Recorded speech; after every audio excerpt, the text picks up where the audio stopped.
Добрый вечер, уважаемые коллеги. Давайте начнем заключительную сессию на сегодня. Меня зовут Мария Асеева, я представляю частное учреждение «Росатом Международная сеть» и занимаюсь деятельностью по созданию ядерных инфраструктур в странах-партнерах госкорпорации по атомной энергии «Росатом».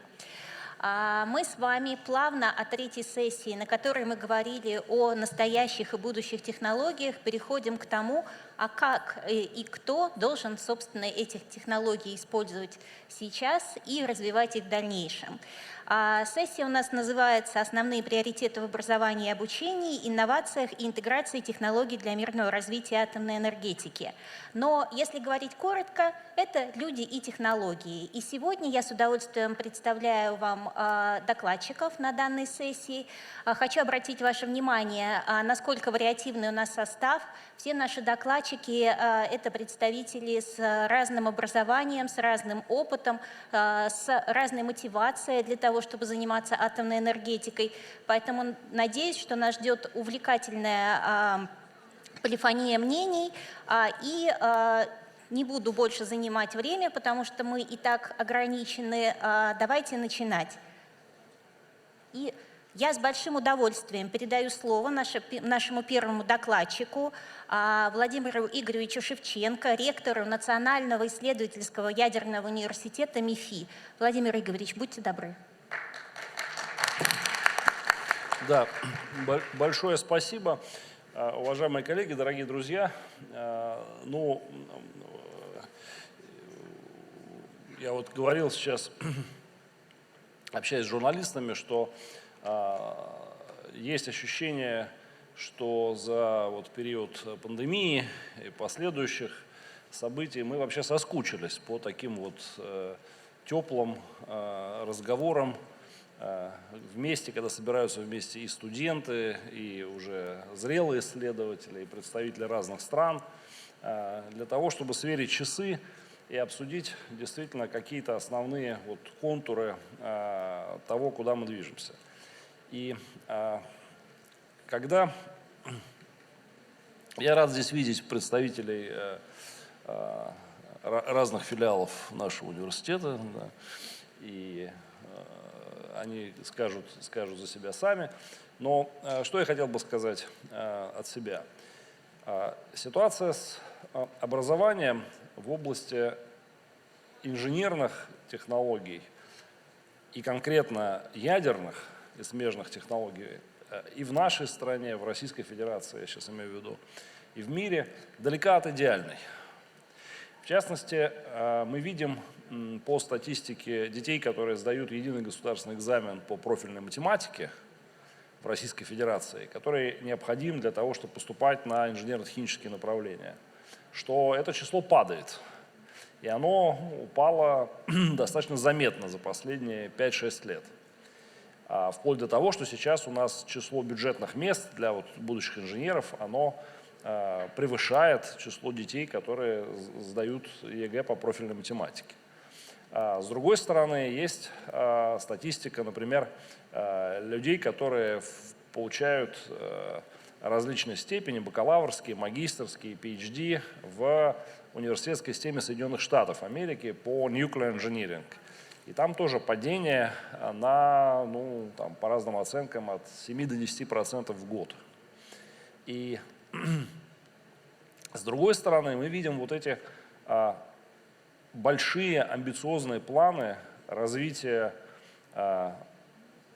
тех технологических платформ, которые связаны с ядерной энергетикой, конечно, носят более широкий характер, которые требуют людей, требуют кадры. И как эту проблему решать, как в том числе убедить молодых людей, которые рассматривают для себя инженерную карьеру, но давление рынка труда в области чистого IT, в области финтеха, в области телекома очень большое. Молодому человеку трудно удержаться на этой карьерной траектории, когда рядом ему с его компетенциями предлагают какие-то более соблазнительные условия, в том числе и в смысле там, большей зарплаты, занимаясь, например, там, разработкой каких-нибудь банковских приложений. Ничего не имею против банковских приложений, но это очень серьезный вызов. И на этот вызов разные образовательные системы разных стран ищут какие-то свои ответы, пытаются нащупать. И я думаю, что здесь нет никакой, как это говорится, серебряной пули, какого-то универсального простого ключика, который вот надо повернуть в замочке и все сразу сложится. И решение может быть только системным, только последовательным выстраиванием долгосрочной стратегии взаимодействия между конечным работодателем, конечным проектом через систему высшего образования к средней школе. Мы должны начинать раньше, мы должны начинать в средней школе, мы должны выявлять тех ребят, которые интересуются робототехникой, которые занимаются какими-то, которые просто любят играть в лего в конце концов, с чего начинают многие современные дети, которые станут будущими конструкторами. И пытаться провести этих ребят, показывая им, в том числе и показывая на примерах истории успеха их старших коллег, показывая, что эта карьера в области ядерного образования, инженерного образования, и разработчика, и эксплуатанта, она может быть успешной. Она имеет свои преимущества, свои плюсы, связанные в том числе с долгосрочным характером тех проектов, которые мы делаем. И с тем, что многие компании в этой области, они исповедуют философию lifetime appointment с разными возможностями горизонтальной мобильности внутри своих компаний. Но вот нащупать этот код разговора с молодежью в быстро меняющемся мире, в котором много вот в этом смысле соблазнов, не в плохом смысле этого слова, а в смысле других секторов рынка труда, порог входа на которых у STEM одаренного ребенка очень низкий, а зарплатное давление очень высокое. Вот это и есть тот вызов, перед которым вся наша образовательная система стоит, и на который мы, конечно, должны искать ответы. И я очень рад, что сегодня вот со мной в панели сидят те молодые люди, которые для себя лично этот ответ, как мне кажется, нашли. И поэтому надо больше слушать не меня, а их, которым они с нами сейчас, я надеюсь, и поделятся. И я тоже, наверное, что-то для себя новое узнаю, чтобы потом уже в своих практических административных действиях в позиции ректора это применять. Все, спасибо, я на этом закончу. Владимир Игоревич, спасибо большое, но все-таки на правах модератора я вас не отпущу и задам один вопрос. Конечно, мы обязательно послушаем нашу молодежь, но когда-то и вы были моложе, простите, и вы выбирали свою карьеру в атомной отрасли, и вы прошли большой путь, и научный исследовательский Курчатовский институт, и сейчас НИЯУ, МИФИ. Чем вы руководствовались, когда выбирали такую траекторию? Вы знаете, я очень благодарен своим родителям, все начинается из семьи, что они никогда не интересовались, чем я занимаюсь. В хорошем смысле слова. Вот я родился в семье потомственных строителей. У меня и мама, и папа, и бабушка, и дядя, все закончили ведущий строительный университет нашей страны, МГСУ. Московский государственный строительный университет, который тогда назывался МИСИ, Московский инженерно-строительный институт. Но никогда они не говорили мне, что вот ни словом, ни полсловом, что они ожидают, что я продолжу их какую-то династийную вот эту традицию. Наоборот, они говорили мне всегда ровно обратное. Делай то, что ты любишь, люби то, что ты делаешь. И ну вот как-то так...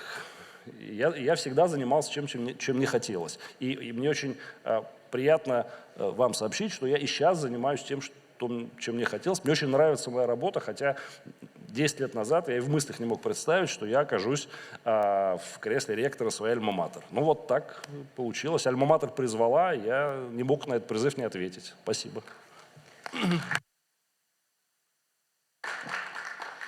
Спасибо, Владимир Игоревич. Это и моя альма-матер тоже. И несколько лет назад я с большим удивлением начала наблюдать процесс перехода МИФИ в другие страны. И филиал, который появился, наверное, первым у данного университета, как раз в Узбекистане, в Ташкенте.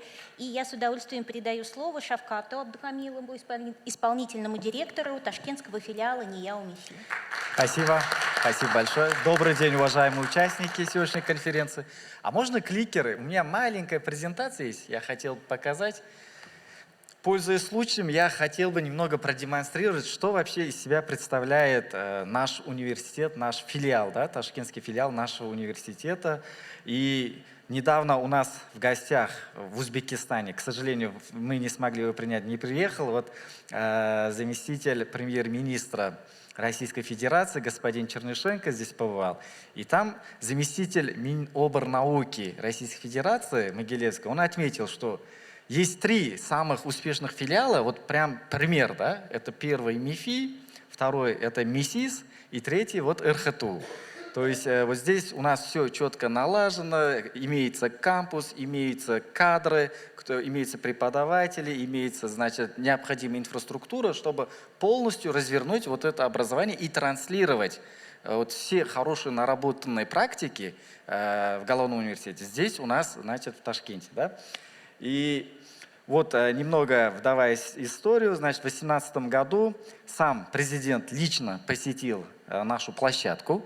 Он тогда проводил совещание с учеными Узбекистана в области физики, энергетики, ядерных технологий. И как раз за 1 день до этого совещания было принято решение о создании агентства «Узатом». А на следующий день, вот 20 июля, побывав, значит, в Институте ядерной физики, он подписал следующее постановление о создании филиала нашего университета.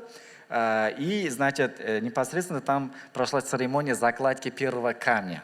Да, и вот это тоже символично, то, что филиал находится непосредственно на территории Института ядерной физики Академии наук, где имеется функционирующий исследовательский ядерный реактор.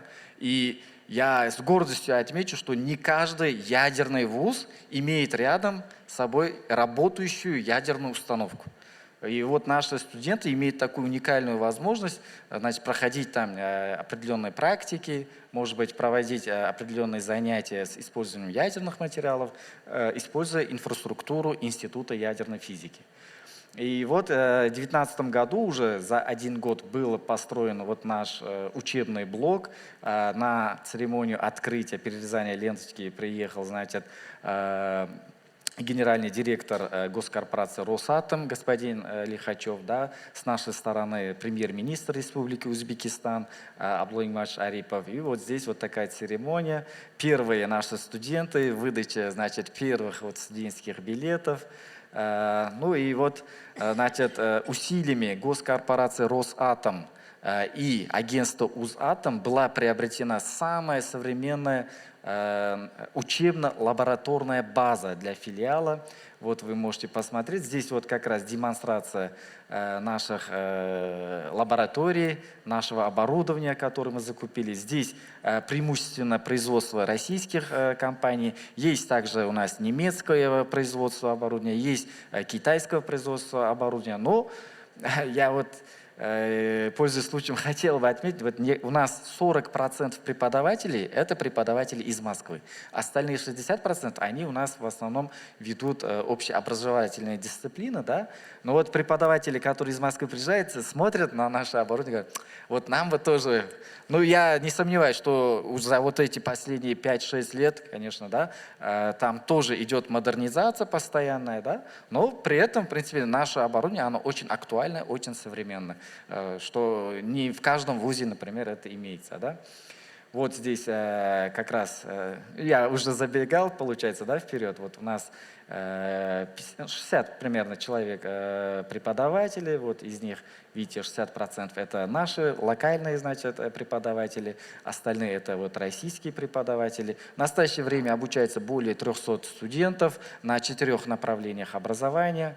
Вот Вот это у нас открытие отдельно, значит, социального блока, который расположен недалеко от учебного блока.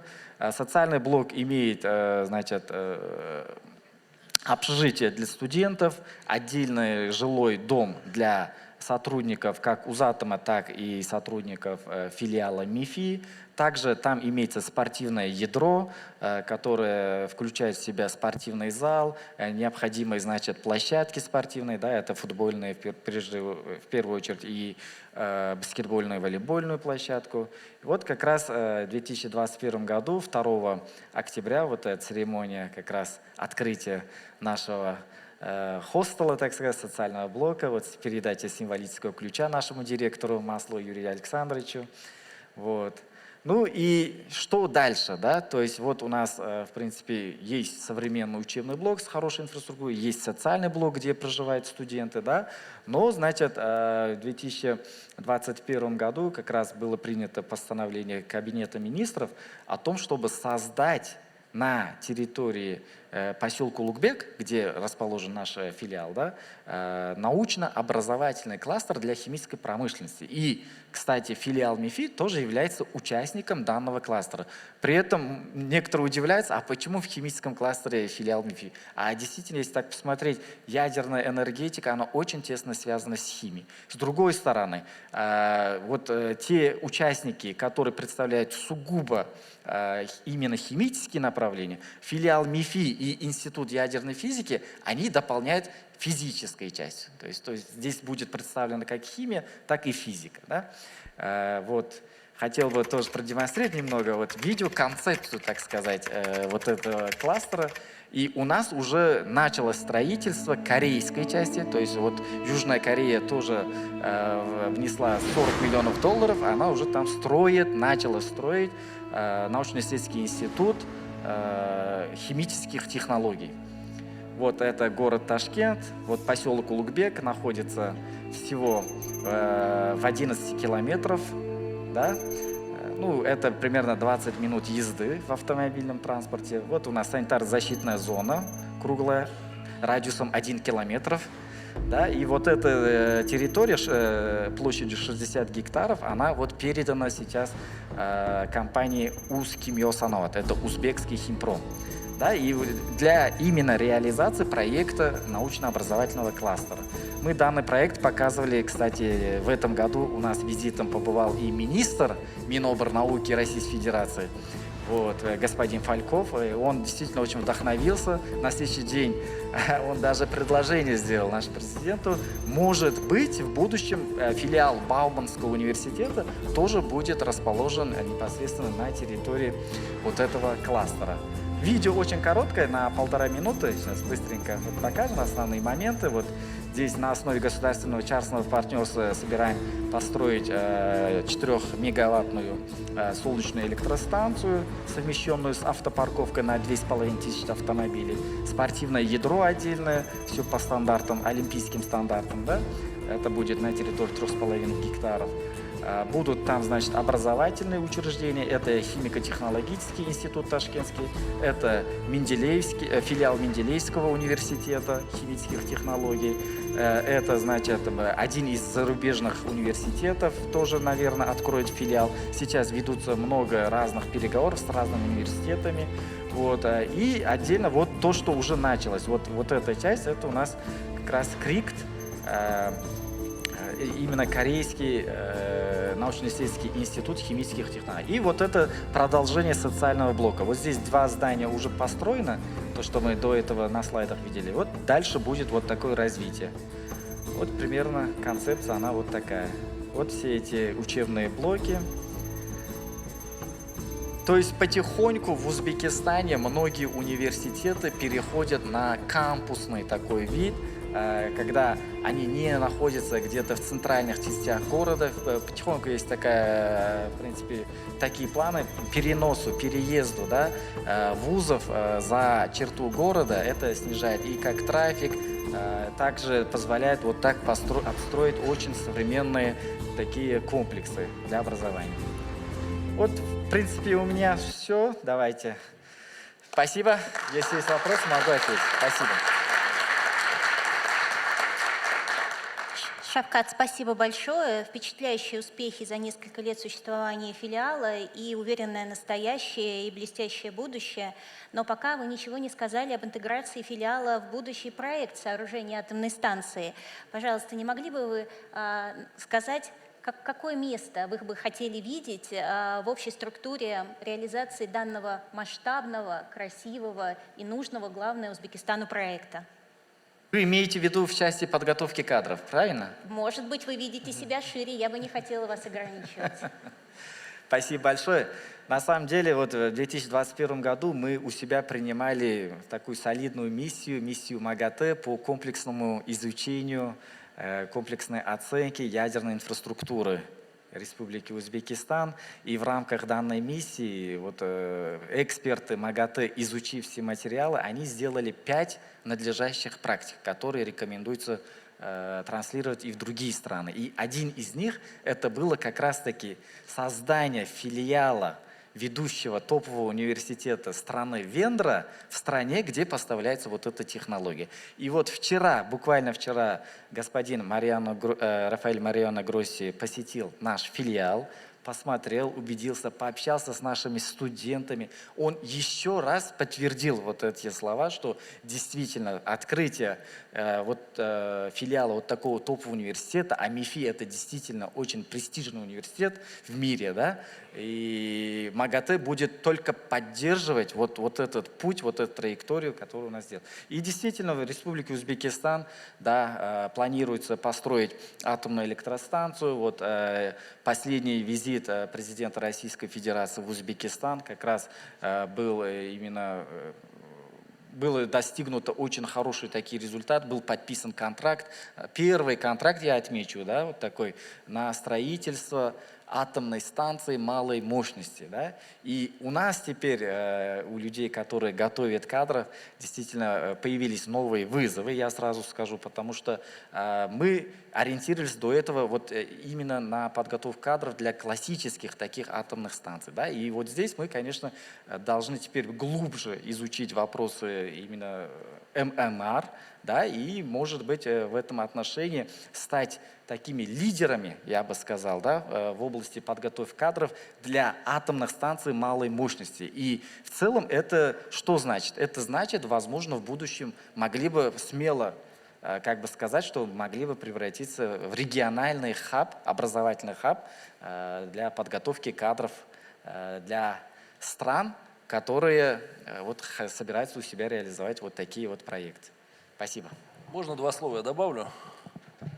Да, буквально. Это имеет очень глубокую связь с вопросами безопасности. Когда мы говорим о каких-то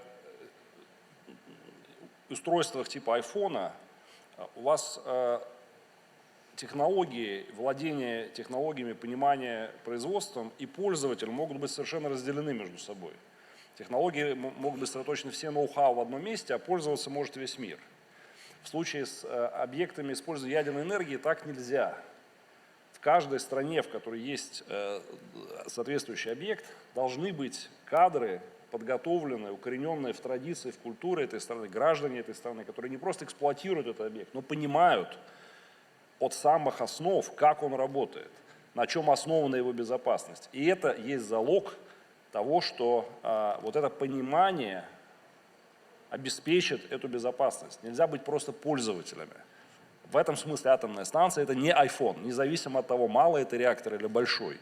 И поэтому это очень важный тезис, который мы продвигаем, и каждый наш филиал в этом смысле вносит существенный вклад именно в этот аспект безопасности, глобальной безопасности атомной энергетики.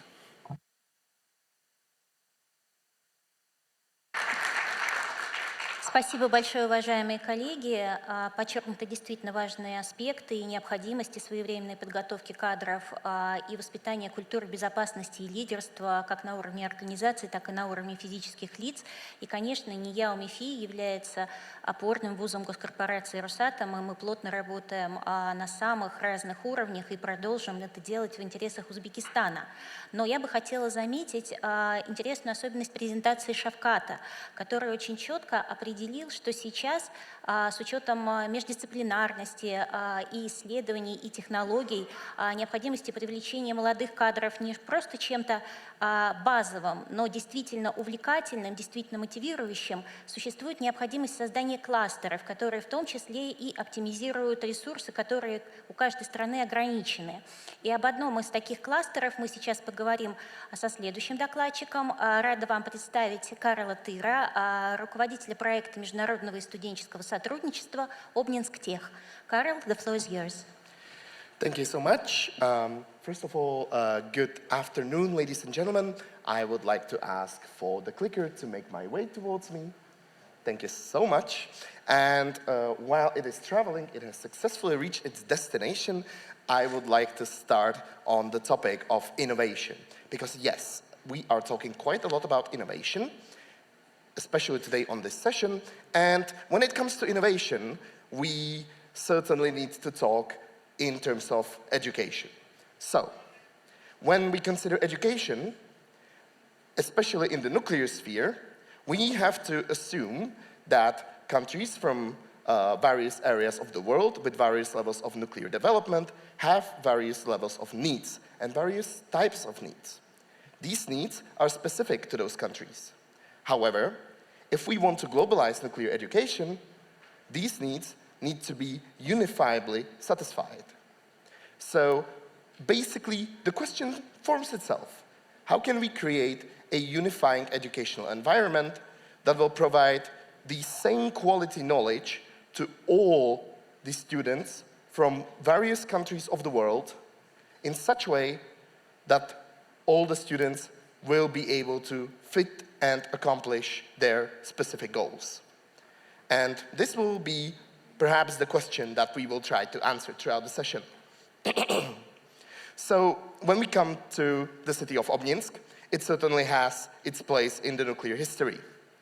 Starting with becoming the city of the world's first nuclear power plant more than 70 years ago, it has since developed to be a full-fledged nuclear city with industrial, medical, and research nuclear applications throughout.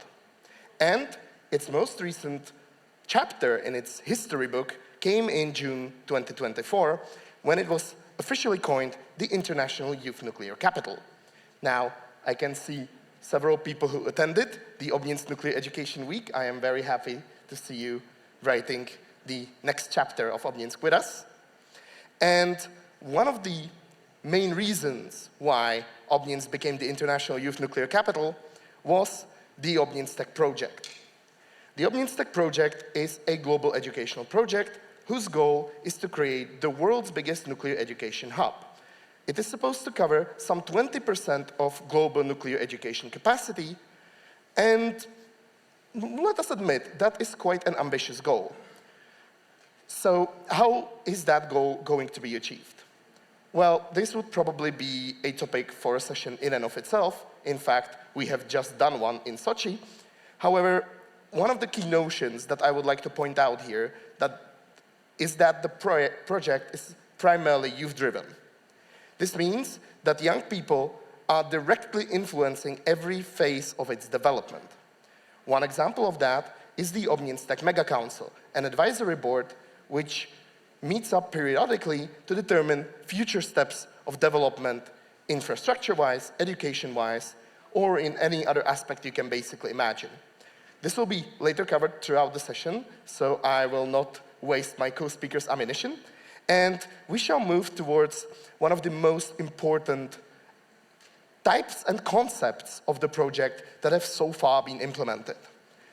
The concept is the Obninsk Tech seasonal schools. Long story short, these are week-long educational events happening in the city of Obninsk and its surroundings. They allow attendance of international university students from any country of the world, provided they pass competitive selection, which tends to be quite harsh because we have a lot of applicants, so we need to choose. And it doesn't really matter from which country the participant of the seasonal school comes from, because one of the main features of the seasonal schools is highly inclusive environment, primarily due to the use of English throughout its entire duration. So even though the project takes place in Russia, every seasonal school takes place in Obninsk, which is in Kaluga region. There is no Russian knowledge needed at all in order to participate. Now, it is a school, so the participants should probably learn something in the process. So when we look at the educational content, it is actually certified.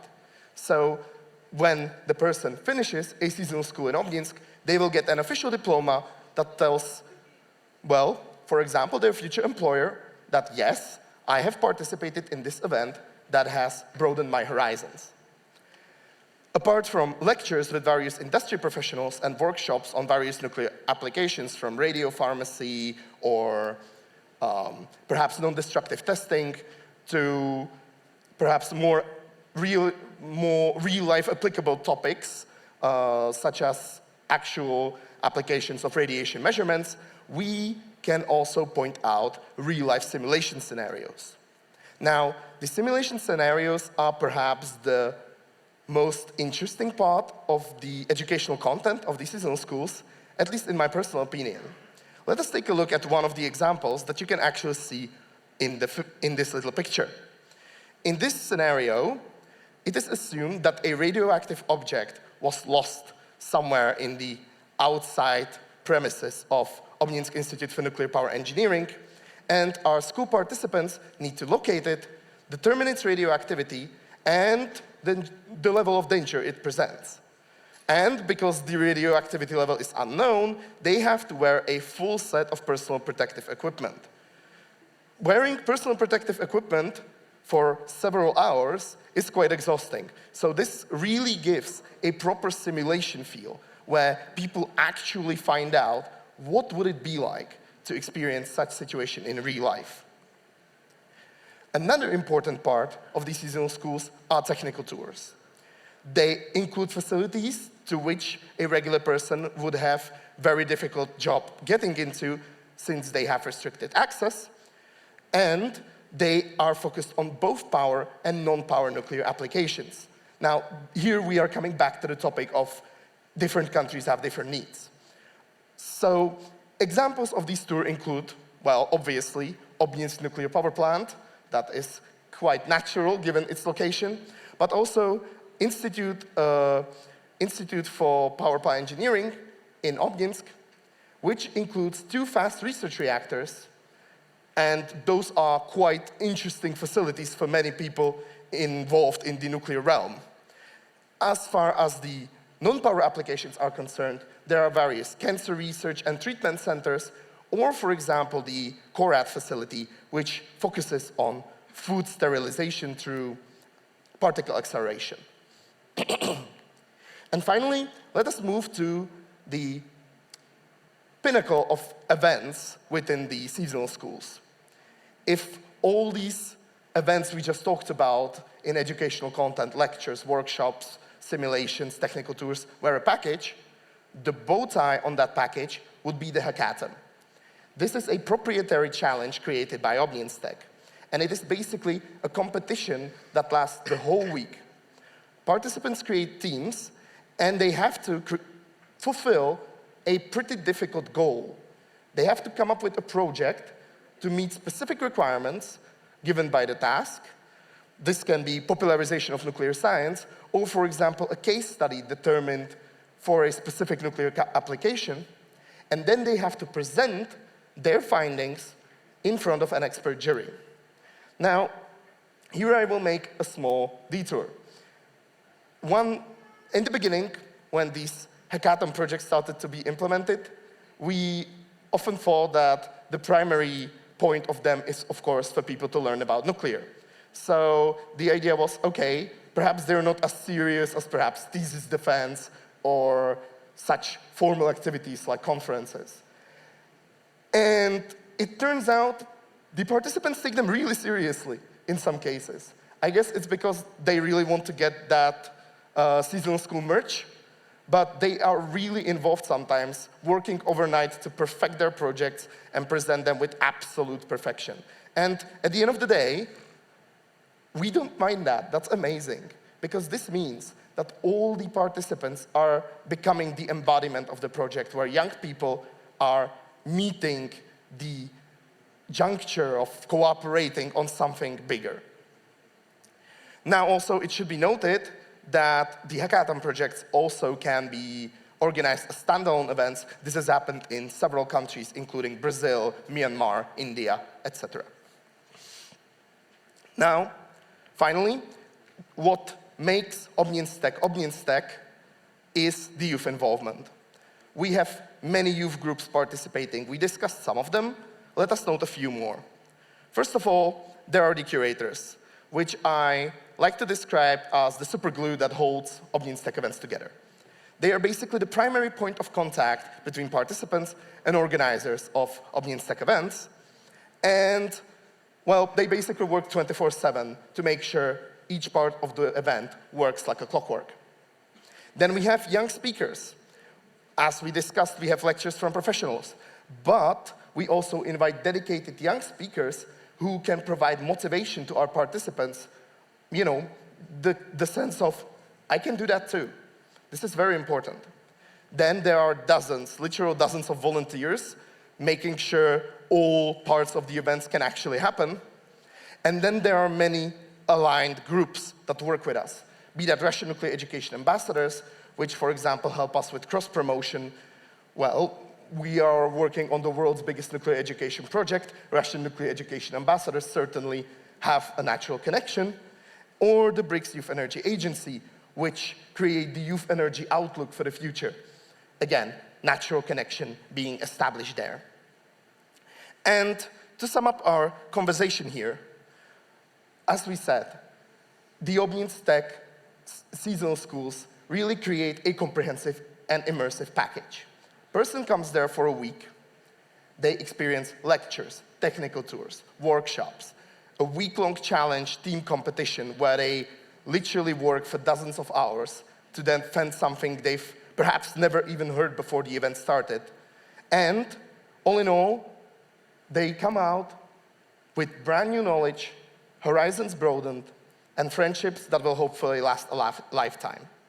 And with that, ladies and gentlemen, I would like to officially announce that the applications for the Obnienstech Winter School 2025 are officially open. Participants can be any student of a university, provided they pass competitive selection. And we are also looking for enthusiastic people who would like to be lecturers on these schools, of course. Those can certainly contact us, and we will be happy to discuss such an option as well, because I am sure we can find such people here as well. So with that, ladies and gentlemen, for your consideration, the Obnienstech Seasonal Schools. Thank you for your attention. Karol, thank you. That's quite inspiring, and I really like the instrument because it's quick but still intensive deep dive with a practical sense and with the trigger for further thinking as a hackathon. However, for nowadays youth, the information is less important than the personal attitude. So if you were to persuade your friends to join this initiative, could you please share a couple of statements that will drive you on this way? Statements to inspire my, for example, group mates to join the seasonal schools. Yeah. This is a very good question. Thank you so much for that, Maria. When you look at the notion of seasonal schools, one thing really comes here as a clear idea. Any event can become really interesting and capable and enticing when people realize they are part of something bigger. And in this case, well, Obnienstech seasonal schools are as big as it gets. They are part of something that is supposed to become the world's biggest nuclear education hub. So this certainly makes quite an important impact. But when we look at the content itself, each part of the content works standalone. Interesting lectures, workshop where person can, for example, try non-destructive testing hands-on, something that's often implemented in nuclear power plants, technical tours to actual nuclear power plants where access is restricted, all these things. And together, they create something that's, in my view, quite amazing. Because a person arrives to a seasonal school, and they will not stop They will have experience after experience after experience for the whole week. And when they come home, perhaps it will take a couple days for them to realize how much they actually experienced over that week, because they are, in many cases, things that are not that easy to experience. But eventually, I guess the situation really comes down to people being interested in the topic. When a person wants to know more about nuclear, spending a week with like-minded individuals, getting opportunities that would be very difficult to get otherwise, well, I would say that's a no-brainer.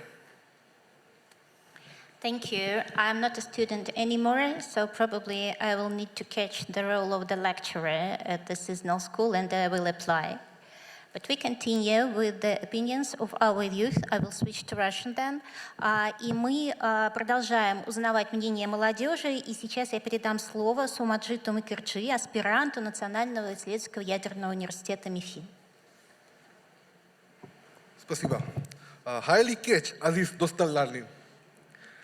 Надеюсь, что вы уже не уснули. Пока говорили, я уже видел автобусы, которые уже приехали, и довести нас до ужина. Поэтому буду прям быстро-быстро. У меня уже презентация, но я так понимаю, уже не можем так все пройти. Но сначала вопрос, что буду говорить на английском языке. Так будет быстрее просто. Так. Youth. Слово youth, the word youth, молодежь in Russian, is very important in today's policy making. Because as we grapple through the twin challenge of climate change and energy insecurity, young people are the ones who hold the keys to innovation and transformative solutions. We often say the youth are the future, but I disagree. The youth are not just the inheritors of tomorrow, but they are the architects of today. This presentation, I will show you how young people, especially from the global south, Islamic nations, and especially Uzbekistan, are shaping a sustainable nuclear-powered future. So why are we talking about the youth? The youth are, first of all, energy transition leaders. The youth drive innovation and adaptability, essential for positioning nuclear energy as a cornerstone in combating climate change. Their fresh perspectives are the ones that challenge outdated narratives and bring nuclear energy to the forefront of global energy strategies. Young people are excellent at leveraging social media, where they are using their identity to promote nuclear energy. For many years, we have seen how people have been scared of nuclear energy. And unfortunately, we got a very nice documentary on HBO called Chernobyl, which made things even worse. But it is people who are here today who post on social media about such conferences where people come around the world and discuss nuclear, is helping people understand how nuclear can become better for the world.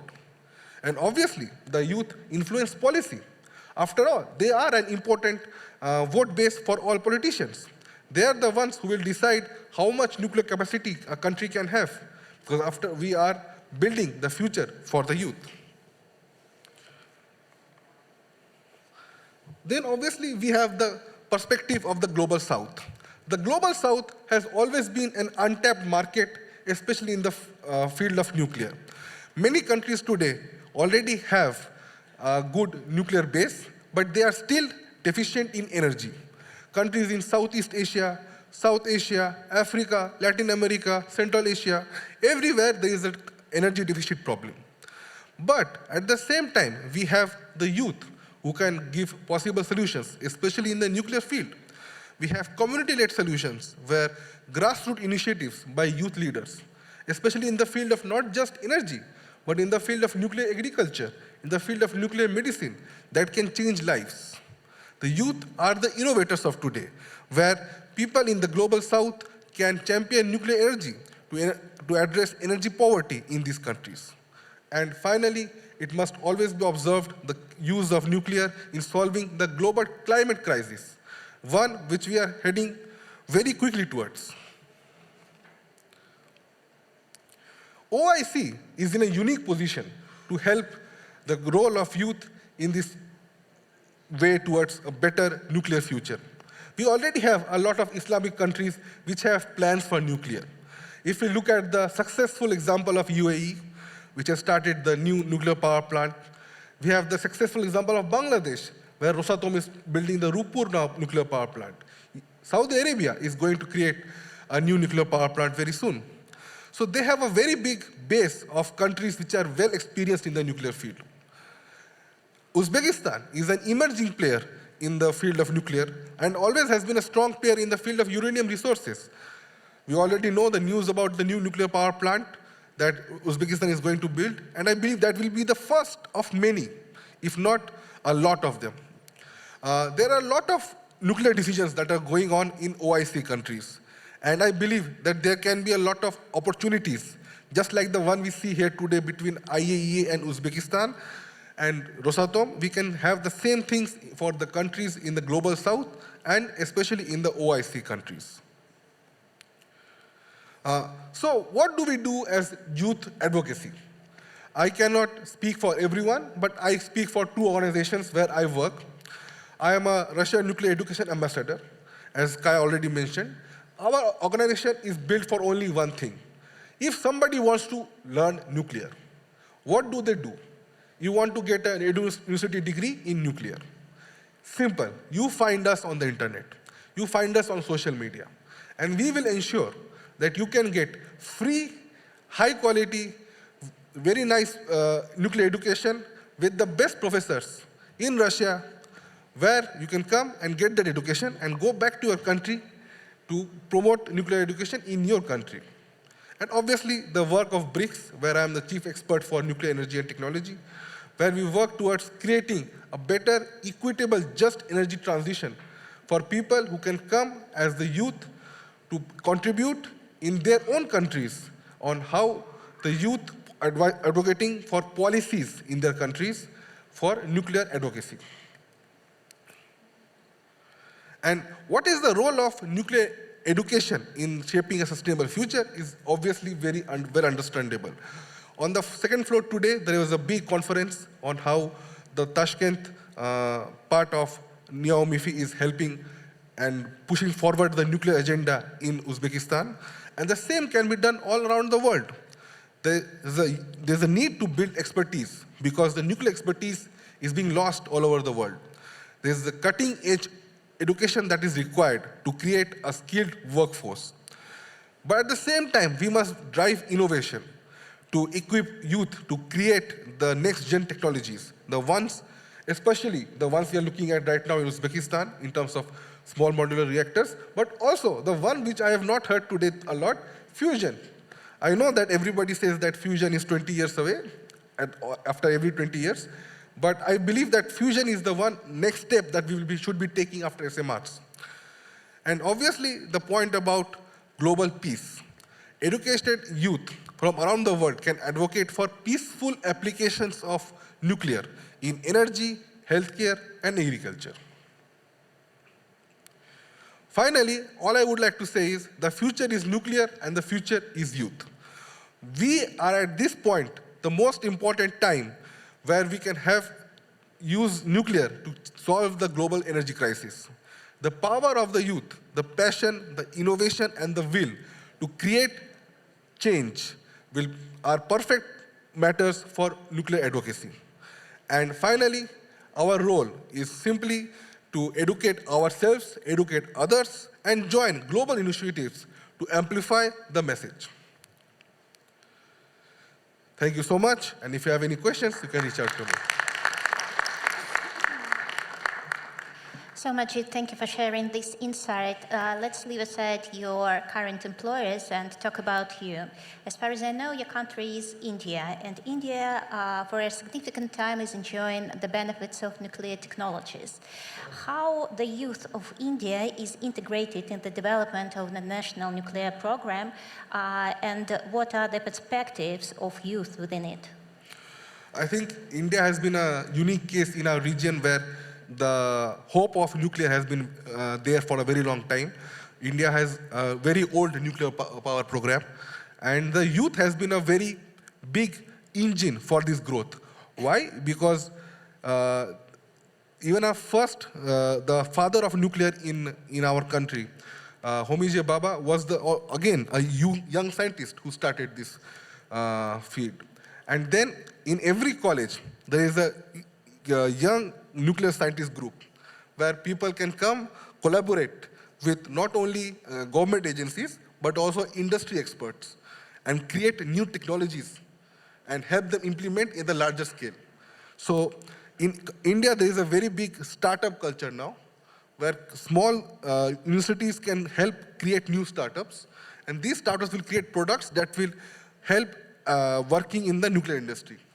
So when we are talking about new nuclear power plants that are being built in India, new components can be designed through these startups. Also, we have a lot of work in the field of nuclear education, because a lot of Indian universities are providing courses of nuclear education, and a lot of people from Africa and Latin America are also actually coming to India to learn in the field of nuclear. And that is why it becomes a very big international scenario where people from all over the world can come and exchange their ideas. And this helps to increase the nuclear advocacy wave that we have in India. Спасибо большое. Снова переключаясь на русский. Мы с нашими представителями молодого поколения немножко поговорили о будущем, но Узбекистан же живет и в настоящем тоже. А настоящее – это сооружение атомной станции малой мощности, которая начинается с выбора площадки, и дальнейшие работы должны быть проведены с учетом всех требований безопасности, как уже многократно сегодня обсуждалось. И чтобы поговорить об этом настоящем, мы пригласили еще одного эксперта. Я рада представить Джорджа Гриффита, руководителя маломодульных реакторов Айдакской национальной лаборатории США. Джордж у нас онлайн. George, can you hear me? Hello. George. Am I coming through okay? George, we can't see you yet. Проверьте, пожалуйста, что у нас... Oh, George, first of all, my sincere apologies for the delay. We kept you waiting too long. So now we are full of attention to your presentation. Okay. I understand there are some Russian slides available. Let me check. Подгрузите, пожалуйста, слайды.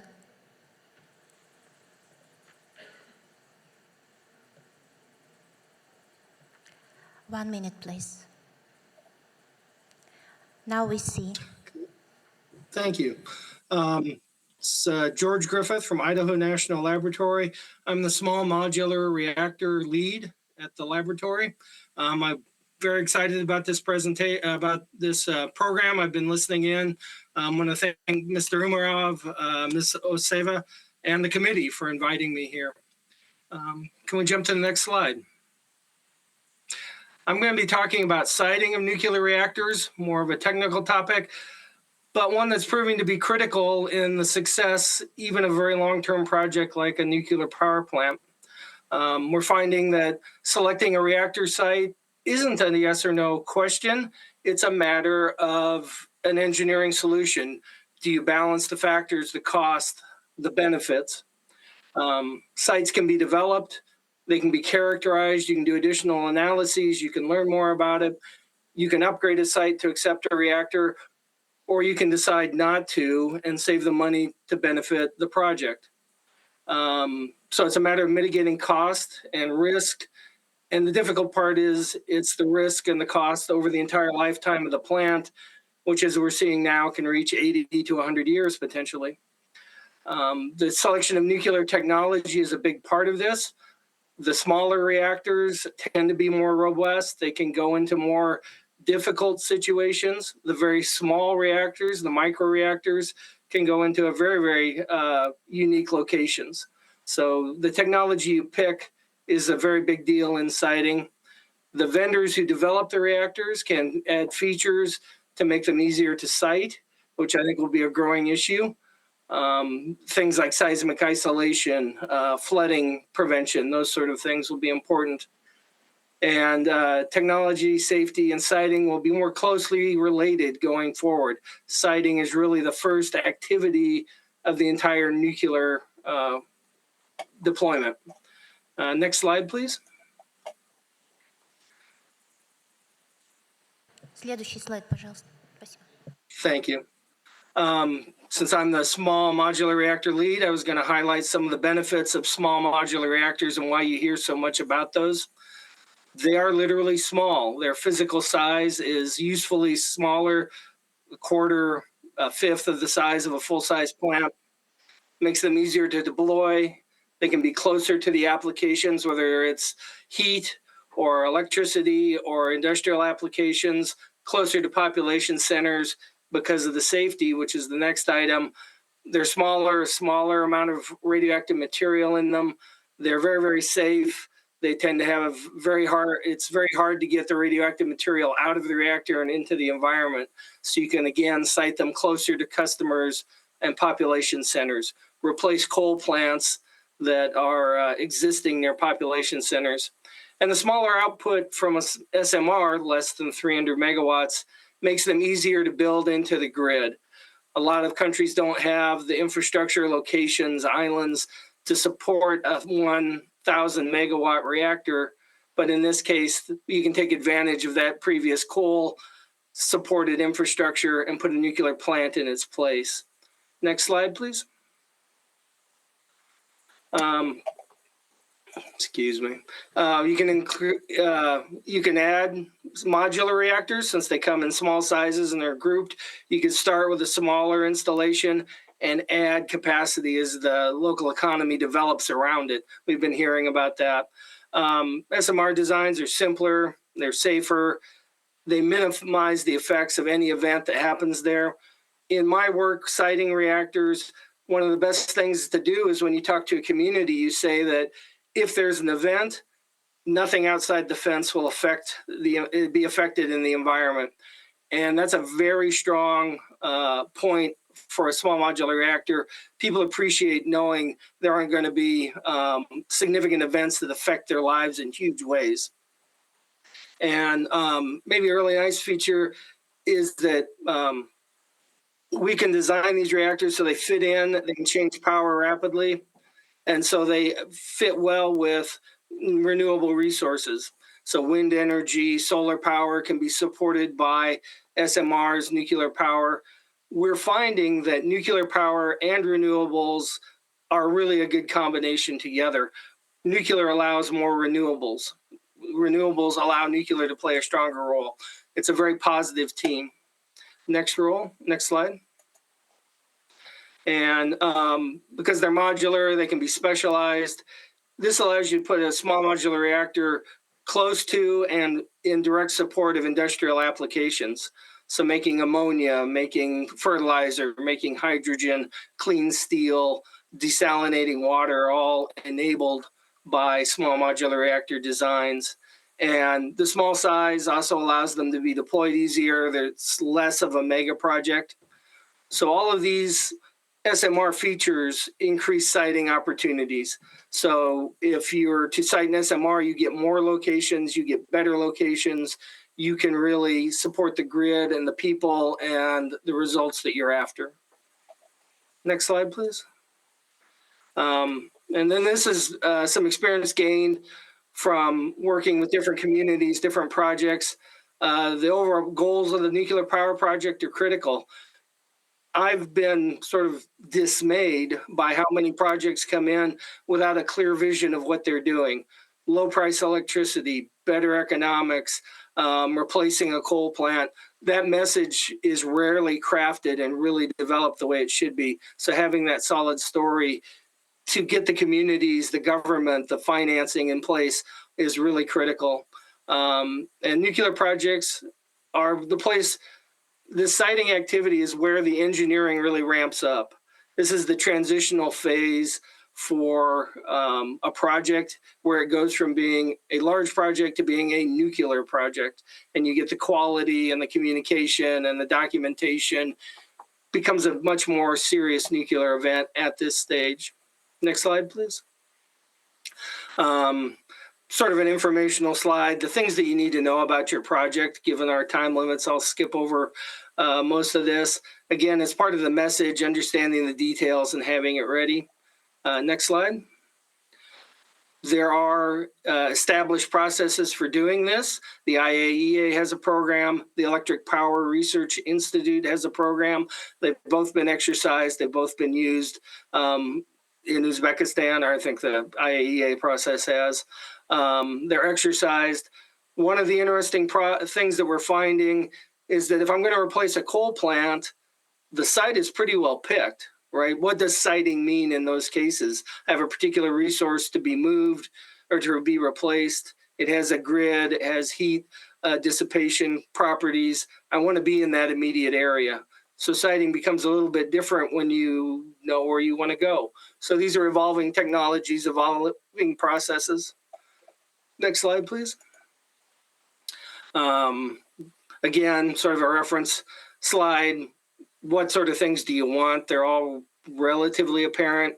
Being in a seismic stable area is desirable. Modern plants are being designed to go more robustly into challenging areas so that they are better able to suit the human needs. So that's a development that's occurring. Next slide. So the external hazards, I will highlight the seismic and volcanology. Recently at the Idaho National Laboratory, we upgraded our analysis of safety for the site and went to a probabilistic analysis, and it provides a number of really serious engineering benefits. Mostly we have been able to screen out risks or events that might be considered risks. So in the case of volcanology, is it lava? Well, in our case, really not. There are a number of things that can just be eliminated from what you have to monitor at the site by doing that probabilistic analysis. So a very great benefit and investment to be developed for the site. That sort of thing you can use to make your site more valuable. Next slide. A little more practical display. Here is some of the data we've used at our site to do reactor siting. We've tended to want to site much smaller reactors, but we did have a very large project for a small modular reactor. We have a very large database, and one way or another, this is essential to all siting activities, essentially, is that you need to understand your area. Doesn't mean you have to understand it all as you start, but as the project grows and the reactor exists and operates, you'll tend to understand more and more going on. So this is just a very small slice of some of the information we used. Show you a picture in the next slide. This is it's called a thumper truck. It goes out and creates shock waves into the soil and allows you to do subsurface mapping. This photo was taken at our site before that truck went out and evaluated the subsurface. In our case, it's a very complicated environment. There are layers of volcanic lava and then soil and then dirt and mixed up like a layer cake. So we did a lot of work in this field. Next slide. There's a picture where our small modular reactor was intended to go. Picture in the summer and a picture in the winter. You can see it's a good location for a reactor. Not a lot of competition for the space. And their siting activity was about 3 years worth of effort at INL, Idaho National Laboratory. Next slide, please. You can read about the Natrium Power Project. It's in the state of Wyoming in the United States, and it's a very interesting one. They are challenged. It is in a very empty space. The population is very eager to get the reactor for economic needs. It is near an existing coal plant, so they're looking to take advantage of the grid location, water to cool the plant, and the community is very eager to get the plant in. So sort of a typical case for modern siting of a reactor, and they recently started construction on that. So an exciting option as the next generation starts. Next slide, please. And I want to acknowledge the US First program. There are a government agency that enables me to come and talk, others to come visit. The opportunity to speak and educate and come visit the United States all runs through them as a first location. So if we need to have further communications or want to talk about programmatic things, that's where you would start. Next slide. And with that, I want to conclude my talk. Thank you very much. Thank you, George. George, are you still with us? Вы отключили уже докладчик или еще нет? George, are you here? Okay, great. Thank you so much for your very grounded presentation. I really appreciate the practical approach for decision making. You've presented the big picture for site selection and justification, and also highlighted aspects to be taken into consideration. Though, from our experience, this effort is really complex. And my question here is first initiative does First Initiative have any proposal for competency building for the people who will be involved in site selection and justification? The first program has a number of initiatives, and they work directly with different countries, invite members of their staff to come for week-long projects, education sessions. So we have done topical efforts in various ways. Citing has not been one of them, but I think we have several proposals coming up, and I'm very willing to do that. And certainly this, just speaking on the topic to initiate thoughts has been one of their efforts. Thank you so much. I will advise all the participants to follow this first initiative. It's a complex of proposals from the US worth considering, and international partnership is a key. We were talking about this all the day around, so this is one of the options to use. Thank you, George, and have the nicest day. Thank you. Bye. I think it's worth thanking the speaker for the perfect Russian on his slides. It's not Russian, yes. It's quite a rare occasion to see it is exactly native English speaking speaker with so perfect Russian on his slides. I'm really impressed by that. Yeah, I agree. Totally a surprise. Снова на русском. И, наконец, очаровательная вишенка на нашем сегодняшнем торте. Я рада вам представить Алину Бегимову. Это посол ядерного образования, стипендиатка программы имени Марии Складовской-Кюри МАГАТЭ и научный сотрудник, на минуточку. И Алина поделится с нами своим пониманием, как молодежи жить в атомной отрасли. Ассаламу алейкум, азизым достарым. Здравствуйте, уважаемые гости, оставшиеся гости, замечу. Я рада, что, во-первых, вы сюда меня пригласили. Спасибо за гостеприимство. Спасибо за то, что вы остались и не поддались соблазну сесть в автобус и уехать на вкусный ужин. Вот, поэтому такова участь последнего спикера, но я постараюсь быть краткой и постараюсь сделать так, чтобы вам было интересно. Опять же, все, кто здесь сегодня присутствовал и присутствует на данный момент, знают, что атомная отрасль является одной из важных. И каждый знает, что строительство АЭС – это путь в зеленое будущее всей цивилизации. Потому перед тем, как приехать сюда, меня попросили рассказать про свой опыт, рассказать про то, почему именно атомка. Поэтому все по порядку, все будет последовательно и интересно. Итак, как начался мой такой научный путь? Часто мои знакомые задаются вопросом, почему ты выбрала именно ядерную отрасль, а не какую-либо другую. Это же опасно, это же как бы очень сложно для девушки. Но ответ прост. На самом деле живу с этим девизом по жизни. Все, что сложно, нас привлекает. И поэтому каждый раз, проходя какую-то трудность, я испытываю чувство радости и гордости. Итак, во-первых, началось все с того, что в 10 классе к нам пришел новый преподаватель по математике, Храмов Владимир Александрович, который закончил ядерную кафедру в МИФИ в Москве.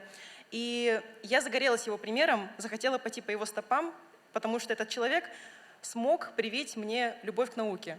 И поэтому я поступила в Обнинский филиал МИФИ. Итак, второй причиной, которая появилась именно в осознанном возрасте, является то, что все мы знаем такие предприятия, как ArcelorMittal, условно. Я сама родом из Казахстана, из Карагандинской области, город Темиртау. У нас градообразующим предприятием является как раз-таки ArcelorMittal. Хочу заметить, что меня очень начал беспокоить вопрос экологии, потому что ни для кого не секрет, что совершаются некие выбросы в атмосферу. И зимой я, как человек, который хочет, чтобы будущее нашей страны и будущее, в принципе, всей цивилизации было зеленым, я очень обеспокоена этим. И наблюдая эту картину, я уже в осознанном возрасте решила точно, что пойду в ядерную отрасль. Итак, сначала я обучалась на бакалавриате. Чем я занималась? Я занималась научно-исследовательской работой, которая заключалась в том, чтобы улучшить технологию производства топливных таблеток. А для чего? Для того, чтобы компания реактора была дольше и больше. То есть разрабатываем такие методы, которые могут улучшать технологию до такой степени, чтобы условно точнее, на длительный срок вот эта топливная таблетка у нас проработала. Работа была колоссальная. Мы с коллегой и с нашим научным руководителем ею всерьез занимались и продолжаем заниматься. И теперь я уже обучаюсь на втором курсе магистратуры, являюсь стипендианткой Марии Кюри, продолжаю свои исследования и не жалею ничуть о своем решении. Потому сейчас переключимся на следующие слайды.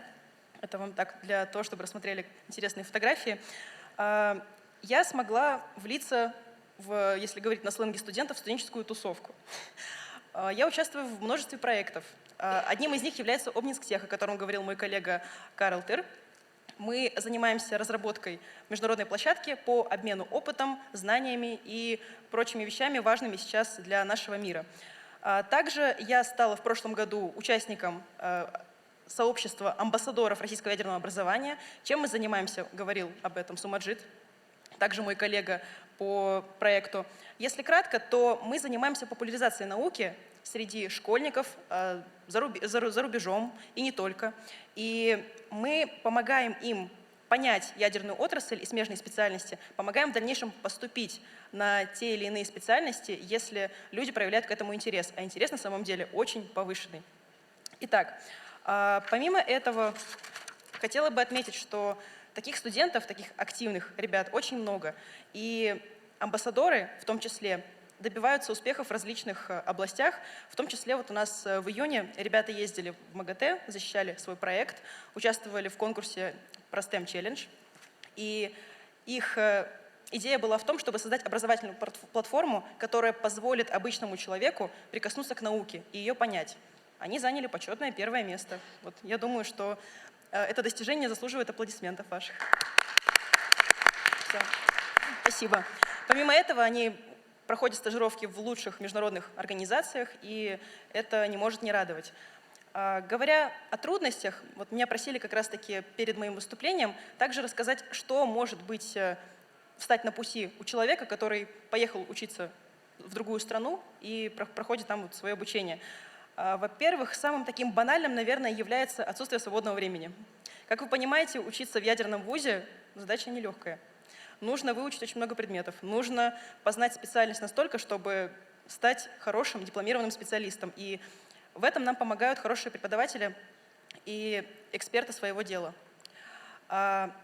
Итак, такой небольшой мой опыт, я вас посвящу. Мы проходили очень сложный экзамен по ядерным энергетическим реакторам, и сложность была в том, что этот предмет именно у нашей группы начался очень рано. То есть из всего количества студентов на потоке, это 100 человек, именно у одной группы начался специальный экзамен. То есть все остальные проходили какие-то общие дисциплины.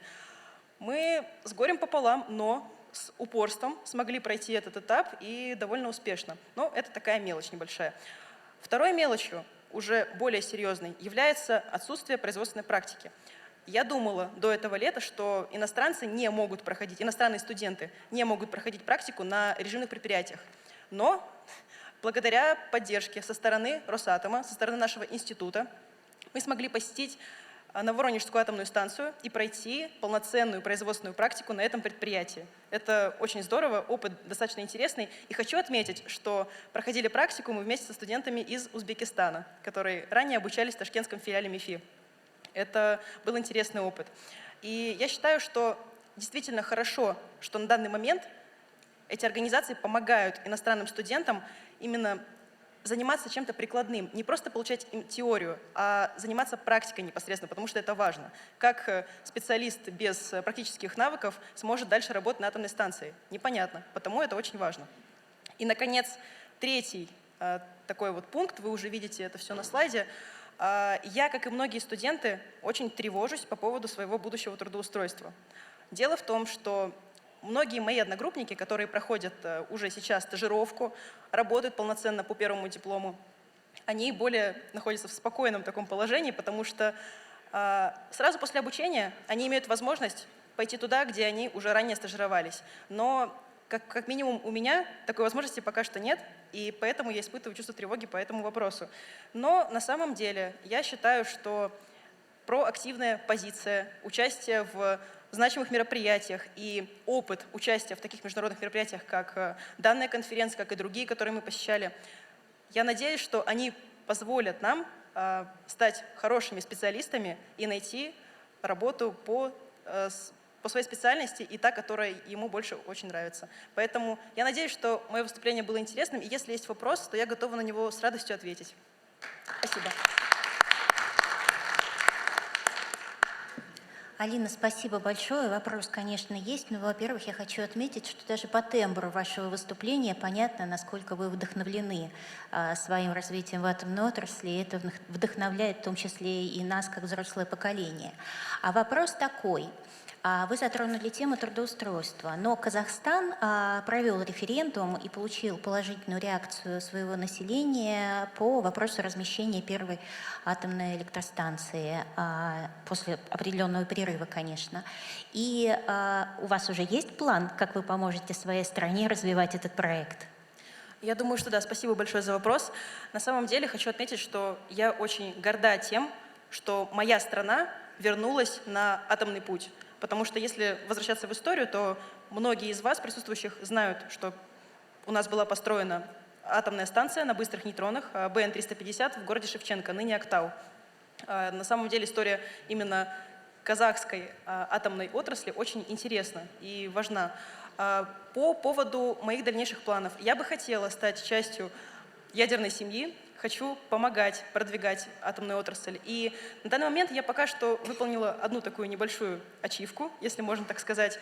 Это мы занимаемся просветительской деятельностью. То есть вот наш проект «Амбассадоров российского ядерного образования» помогает школьникам прикоснуться к ядерным специальностям. Условно, все вы прекрасно знаете, что население нужно так или иначе подготовить, в том числе и школьников, в том числе взрослых людей. То есть даже моя мама не знала, что атомная отрасль безопасна, но при этом я смогла ей объяснить, как это все работает, и теперь она спокойна за мое обучение в России. Потому я считаю, что нужно продолжать такую работу, помогать населению, помогать уже с школьной скамьи людям лучше, так сказать, да, познать ядерную отрасль. И на данный момент, да, мы этим занимаемся. Я думаю, что мы будем продолжать, и в дальнейшем я уже вне стены института смогу быть полезна как и своей стране, так и всему миру в целом. Спасибо, Алина.